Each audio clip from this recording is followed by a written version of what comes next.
Hello and welcome to a special half hour with bestseller novelist and member of the House of Lords, Geoffrey Archer, on his extended tour of India to push his 14th novel, a thriller called A Prisoner of Birth.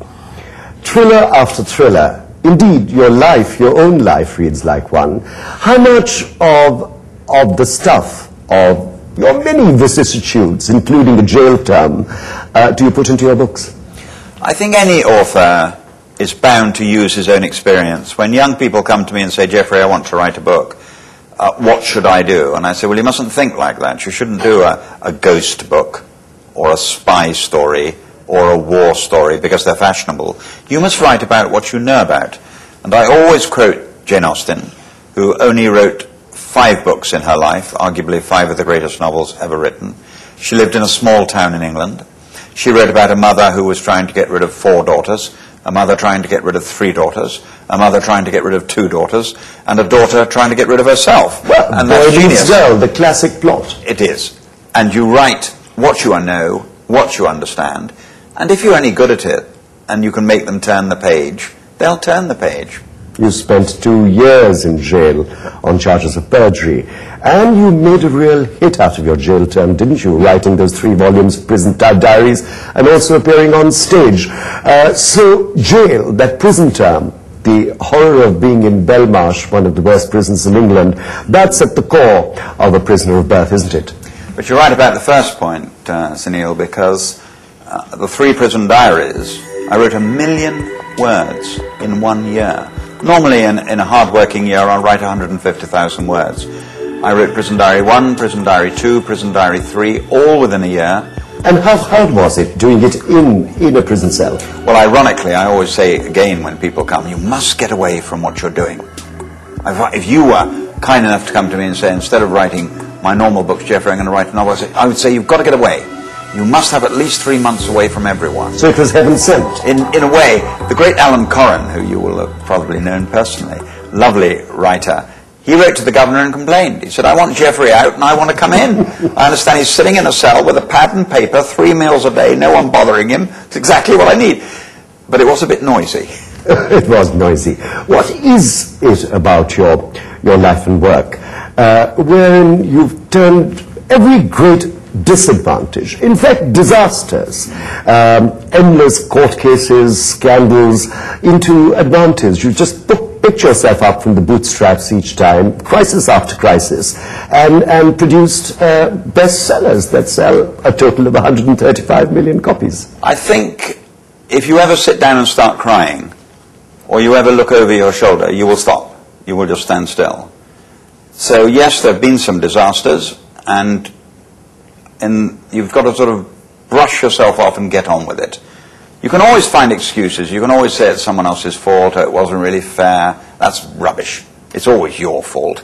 So get on with life and start again. When you came down from university, from Oxford, writing really wasn't on the horizon. It was really charities, raising money, and a political career, wasn't it? Correct. That was your first priority. Correct.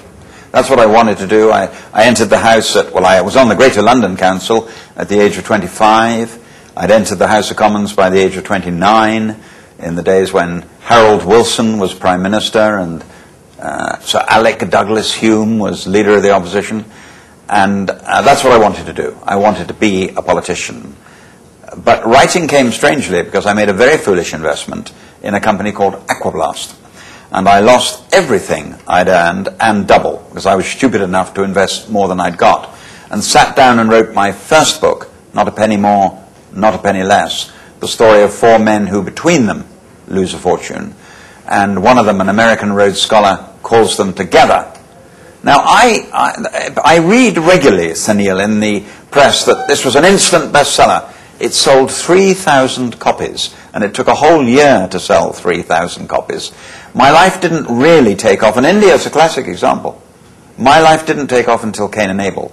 In India, they bought millions of copies of Cain and Abel. And it continues to sell 1,000 copies a day. Yes, it does. It sells 30 years later. It's selling 1,000 copies a day still, and it did change my whole life. What is at the core of your writing? Is it actually the craft of writing, or is it just getting down to figure out a cracking good plot, storytelling? You've got to have the plot. You're right there. You've got to have the story that has a beginning, a middle, and an end, and you've got to make people turn the page. But I take 17 drafts. I go away for 2 months. I rise at 5:30 in the morning. I write from 6 until 8. I take a 2-hour break. I write from 10 until 12. I take a 2-hour break. I write from 2 until 4. I take a 2-hour break. I write from 6 until 8. Light supper, bed 9:30 at 10, up again at 5:30. 50 days of that in a row, 300 Rigorous hours. discipline. Self-discipline. If anyone watching this program thinks it can be done in a weekend. I was in a restaurant the other day with a man of my age, with a young lady with him who certainly wasn't his daughter. And as I was passing the table, I heard him say to her, "Oh, look, there's Geoffrey Archer. Betty knocked off another book this weekend." And they have no idea that it's countless hour upon hour upon hour of, to use your word, craftsmanship, getting it sharper, getting it finer, working and working until it's literally dragged away from you. Despite these endless number of successes as a bestseller, you really never set out to be a writer. Was it an accidental profession? Totally. I fall in the Proustian theory that we all end up doing the thing we're second best at. And so I wanted to be a politician. I couldn't get a job when I came out of politics facing bankruptcy, sat down and wrote my first book, was genuinely shocked when it later became a bestseller, and someone said, "You ought to write a second one, Geoffrey." I'd always intended to do what, to quote my wife, go out and look for a real job. The radiant, fragrant Mary, God as bless she her. was described by a judge in one of your famous trials. What is it about your life, Geoffrey Archer, that lands you in real trouble, as opposed to many of your heroes who also land in trouble but get out? They always get out. they always escape. Right. I think I trust people too much. There's a naivety about me. And I often say that if I had to make a decision between being a tough cynic or a naive enthusiast, thanks very much, I'll be a naive enthusiast. You only get one life, so I've made mistakes. Who hasn't? You haven't made any, Sunil, in your life? You haven't had things you wouldn't like to see on the front page of a paper? Financial scandals, no. No. No trials for perjury and libel. No court and prostitutes. I'm not talking about the individual things that have happened to me. Most people have had disasters in their life. Most people have had tragedies or things have gone wrong from which they've had to fight back. Very few people sail through life. If you've done it, well done, sir.